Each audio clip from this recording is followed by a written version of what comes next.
Oi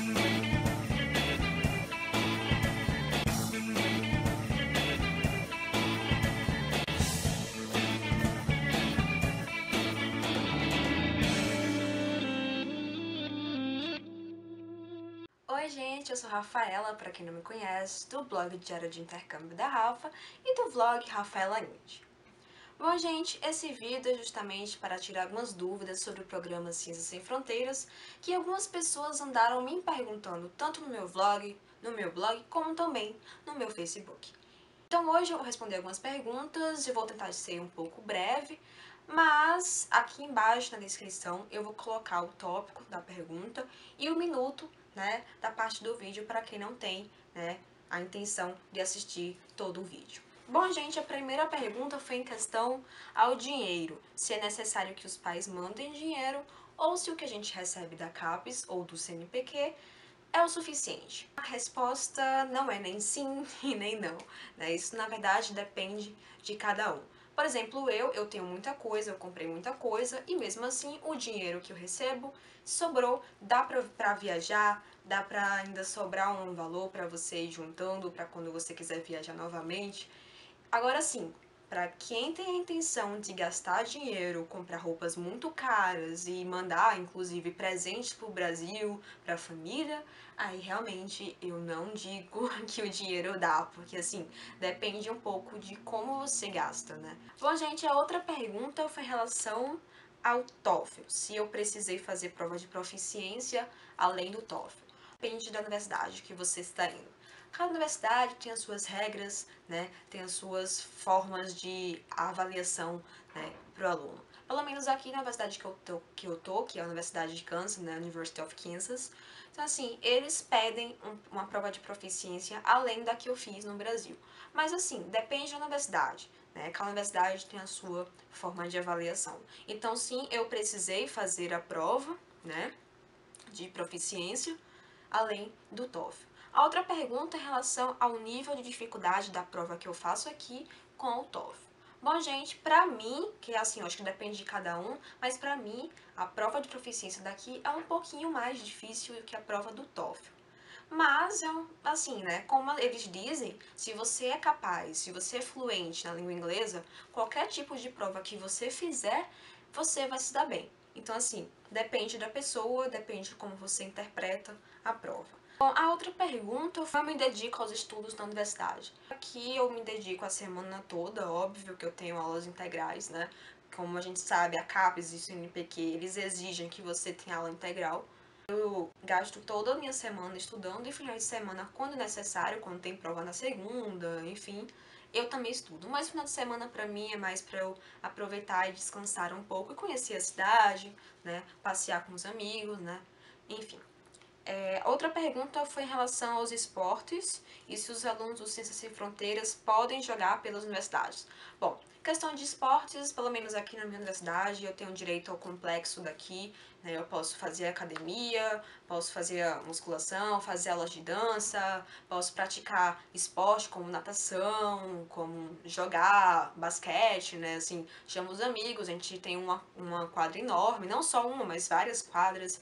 Então, assim, é de graça, eu tenho direito, assim como todos os alunos têm direito. Então, assim, não sei as outras universidades daqui dos Estados Unidos, mas a minha tem, a gente tem direito, sim, a esporte e tal. Mas em relação a jogar pela universidade, eu acho mais difícil. Por quê? Porque cada universidade tem o seu grupo formado para poder competir, né, contra cada universidade, cada estado.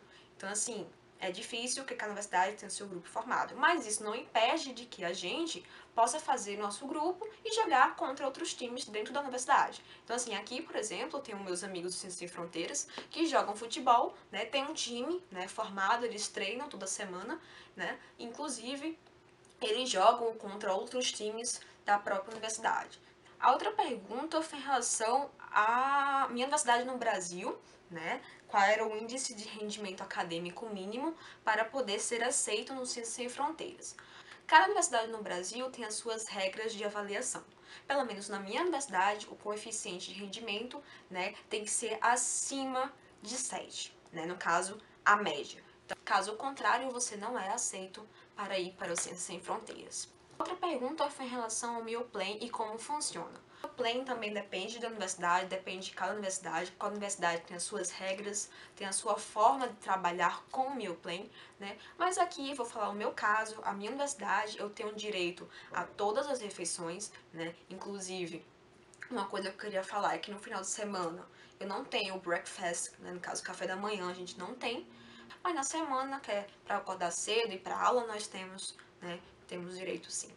E além disso, pelo menos na minha universidade, né, nós temos a carteira de estudante como no Brasil, né, e a gente recebe cerca de 150 ou 130, depender, né, dólares que a gente recebe no nosso cartão, que a gente pode ter acesso às cafeterias da universidade, poder lanchar, né, entre os intervalos das refeições. Além disso, nós temos o chamado Meal Plan também, que é tipo, é separado das refeições, que a gente tem quatro, né, opções, tipo, por dia, por exemplo, duas para de manhã e duas para de tarde, né, e cada um é uma bebida para cada, né, e um alimento sólido para você fazer o seu lanche. Então, assim, vale muito a pena e você não vai passar nunca fome na universidade, porque você tem tudo, né, de alimentação. Outra pergunta foi em relação ao TOEFL, se existe uma nota mínima ou máxima para poder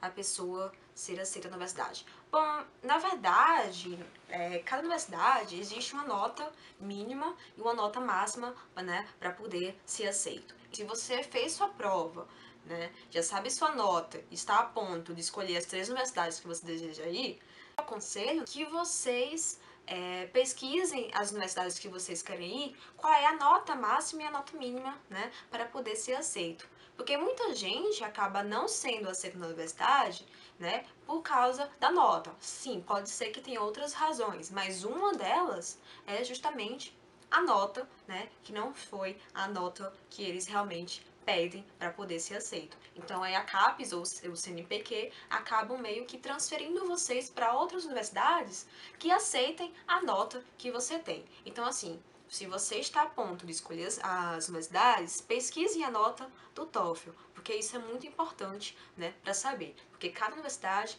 tem a sua própria nota mínima e máxima de aceitação.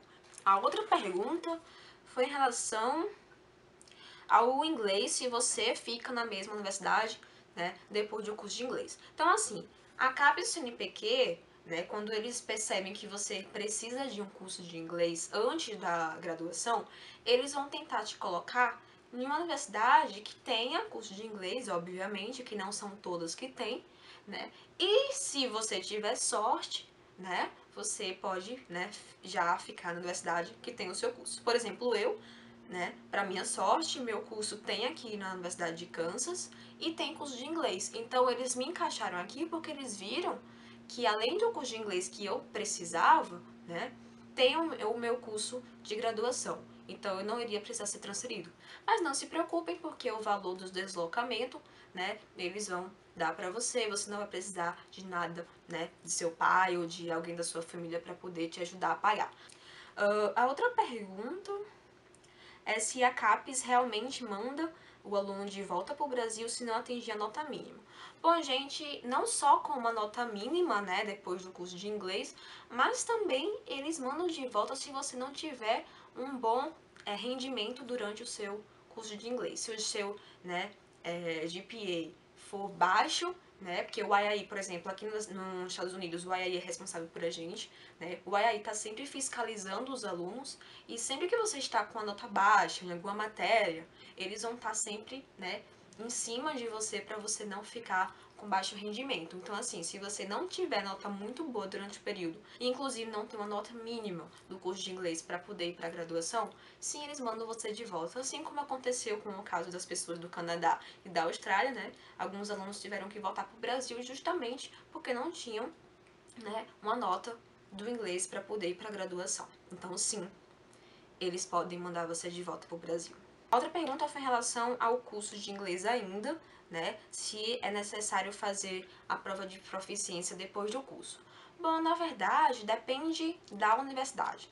Por exemplo, né, eu tive que fazer a prova de proficiência tanto quando eu cheguei aqui, antes de fazer o curso, né, para poder saber qual é o nível de inglês que eu vou precisar estudar, como também tive que fazer um agora, né, no final do curso, para saber se realmente estou apta para poder, né, pegar disciplinas da minha área de graduação. Há universidades que não precisam, por exemplo, eu tenho umas amigas que estão em outras universidades, que eles só precisavam fazer o curso de inglês, né, porque assim que eles terminassem o curso, já estavam dentro, né, da graduação, mas infelizmente tem universidades como a minha que a gente precisa fazer o teste de proficiência depois do curso. A outra pergunta é em relação ao material didático, né? Se eu recebi antes ou se eu recebi quando eu vim pra cá. Bom, gente, se vocês perceberem, né, a gente, antes de vir pra cá, a gente precisou assinar uma carta, né, um contrato, digamos assim, de aceitação, né, de concessão da bolsa.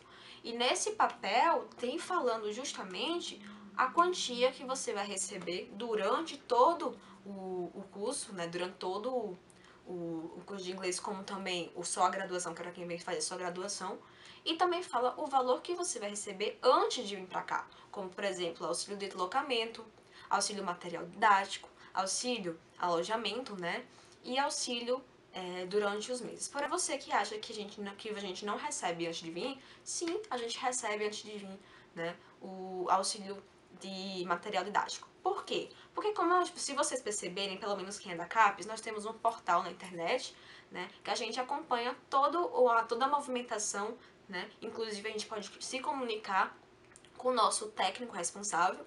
E assim, se vocês perceberem, o dinheiro que eles depositam, quando eles mandam, né, processar, para poder entrar no cartão do BB América, que a gente recebe no Brasil ainda, né, a gente pode perceber que ele leva, uma semana, 15 dias, por exemplo, para poder o dinheiro entrar no cartão. Então não tinha como a gente vir para cá sem esse valor no bolso, né? Como é que a gente ia comprar o notebook para se manter em comunicação com a família, né? Então assim, é uma coisa que eles tiveram pensar para mandar antes pra gente, porque 15 dias, 7 dias é muito tempo para ficar incomunicável. Outra pergunta, se a gente precisa ter um notebook específico ou se a gente pode comprar o que a gente quiser. Bom, gente, depende, né? Por exemplo, eu comprei um que eu realmente quis, que é o Toshiba, eu já conheço, eu gosto da marca, né? Gosto do notebook. Mas tem áreas, por exemplo, aqui na Universidade de Kansas, quem faz farmácia precisa de um notebook, né, da Apple. Por quê? Porque os professores da área de farmácia têm um aplicativo onde eles enviam todos os documentos, todos os trabalhos de classe, todos os slides de aula para esse aplicativo e somente, infelizmente, a Apple tem. Então, os alunos que fazem farmácia aqui na universidade precisam de um notebook ou de um tablet, né, da Apple. Mas quem faz outro curso não precisa, compra o que você quiser, o whatever. Enfim, é isso. Então, assim, você tem que, antes de comprar, você tem que pesquisar e saber se a universidade que você tá, se o seu curso nessa universidade, eles exigem um material específico, um tablet ou notebook específico. Outra pergunta foi em relação se a CAPES ou o CNPq nos dá os $1.000, né, para essa compra, se a gente pode comprar um mais barato ou um mais caro. Bom, é como eles dizem. Se você comprar um notebook mais barato, o que sobrar é seu. Se você comprar um notebook mais caro, aí por sua conta. Os 1.000 foi dado, não é isso? Então, assim, se você comprar um notebook mais caro, mais do que $1.000, o que passar é por sua conta, pelo seu bolso. Então, assim, só lembre de uma coisa, esses $1.000 não é só para o notebook, é também para os livros. A próxima pergunta foi em relação à conta bancária, se eu abrir alguma conta aqui. Sim, gente, nós aqui, pelo menos nos Estados Unidos, nós temos um órgão que é o IAI, que eles estão sempre, né, nos monitorando e mandando dinheiro, né, por exemplo, durante os breaks. Durante esses períodos de break, de férias, sei lá, eles precisam mandar o dinheiro que nós sabemos, se você leu o edital, lá tem $1.300 durante esses períodos. E quem manda esse valor não é a CAPES, diretamente num cartão do BB Américas, que a gente recebe, né, no Brasil. A gente recebe esse valor, né, pelo IAI. Então o IAI ele precisa de um cartão daqui dos Estados Unidos para eles poderem mandar esse cartão para cá. Então aí muitas pessoas andariam me perguntando se era necessário que eu abrisse uma conta no BB, né, do Banco do Brasil aqui nos Estados Unidos, para facilitar a nossa vida quando nossos pais quiserem mandar dinheiro, por exemplo. Então, gente, na minha opinião, eu não aconselho.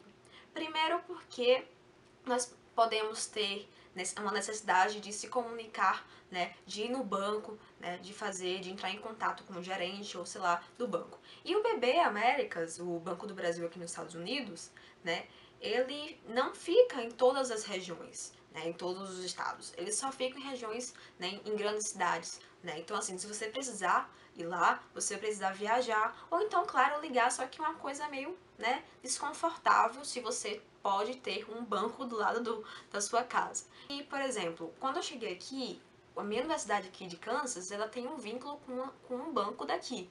Assim como a minha universidade no Brasil tem um vínculo com o Santander, né, o banco da própria universidade, aqui a Universidade de Kansas também tem um próprio banco, né, que ele é vinculado. Então, para mim, fica mais fácil, porque qualquer coisa que acontecer, eu posso ir lá no banco, né, que é aqui, né, dentro do campus, inclusive, onde eu moro, e poder entrar em contato quando eu precisar depositar algum dinheiro ou, sei lá, resolver alguma questão bancária. Inclusive, pelo menos eu aqui, eu estou sempre mudando de alojamento, né, por questões da universidade, né? Cada vez que termina o semestre, possa ser que eu continue no meu quarto, mas pode ser que eu precise mudar. E sempre que isso acontece, nós precisamos ir no banco, né, para poder alterar o endereço. Se esse banco fosse do Banco do Brasil, o que ia acontecer? Você ia ter que ligar, ou sei lá, ia ser mais incômodo. Então, assim, ter um banco que você tem contato, né, que facilite para você, é bem melhor. Até porque você não tem que pensar no valor que seu pai vai mandar para você se você precisar de dinheiro. Você tem que pensar na questão do aí, porque os 1.300 é um valor muito grande e você vai precisar. Então tem que ser um banco que seja cômodo para você. Agora, se você precisa realmente de um cartão extra para seu pai mandar dinheiro, a minha ideia, o meu conselho, que inclusive foi a mesma coisa que eu fiz, é de você criar um VTM. Por exemplo, você sabe, né? Vocês sabem que a gente recebe um valor, né, para vir para cá, que é o valor do deslocamento, né, do material didático. Esses valores, né, que eu recebi, eu depositei, né, num VTM. Então, assim, o valor que a gente recebe, vocês sabem que a gente recebe esse valor numa conta bancária do próprio Brasil. Então a gente precisa retirar esse dinheiro, né, do nosso próprio banco no Brasil e trazer conosco para os Estados Unidos ou para o país que você está indo. Só que a gente não vai poder levar o dinheiro todo em mãos, né? A gente precisa de um cartão para poder depositar esse dinheiro no cartão ou então manter num banco que a gente tem no Brasil e trazer para cá. Só que quando a gente for utilizando, tem sempre aquelas taxas bancárias que ninguém merece, né? Então, assim, para mim, a melhor opção foi criar um VTM, para quem não conhece, é um cartão pré-pago, que a gente coloca o dinheiro em reais no cartão e ele já assim que já entra no cartão, já entra em dólar. Então, assim, foi mais fácil, inclusive o IOF é bem mais baixo, né? E me ajudou, né? Inclusive, a não precisar ter interferências bancárias no meu cartão, né? Assim que o dinheiro sai, acaba, eu posso simplesmente dar o cartão, né? Que depois de uns meses esse cartão vai ficar, né, sem utilidade. Então, assim, a gente não precisa ter que ir no banco, cancelar essas coisas, porque não tem nada de interferência. Agora, sim, tem VTMs de bancos normais, como o Banco do Brasil, Banco Santander, Banco Bradesco. Então, assim, cada banco também tem o VTM, só que tem interferência bancária. Então, para mim, a melhor opção foi fazer um VTM a partir de uma casa de câmbio, né, que foi a Confidence, que foi a partir dele que eu fiz o meu VTM. Inclusive, eu fiz o meu VTM com a CI, né, que é uma casa de turismo, de intercâmbio, né, e aí fica mais fácil para eu manter o contato com eles, porque eu já conheço os vendedores, né, assim, sempre que meus pais precisarem de depositar, eles vão ter o apoio da casa de intercâmbio, então, assim, fica bem mais fácil. Então, assim, meu conselho para vocês é criar um VTM em caso de necessidade, né. Então, gente, as perguntas foram essas, né, espero que eu tenha conseguido tirar a dúvida de vocês, né, para quem tá vindo para os Estados Unidos ou para outro país. E se tiver ainda alguma dúvida, comenta aqui embaixo, vai no meu blog, vai no meu Facebook, manda um e-mail que eu estarei disposta, né, a responder para vocês as perguntas, tá? Então, é isso. Beijão e aqui está o link do meu blog. Tchau, tchau!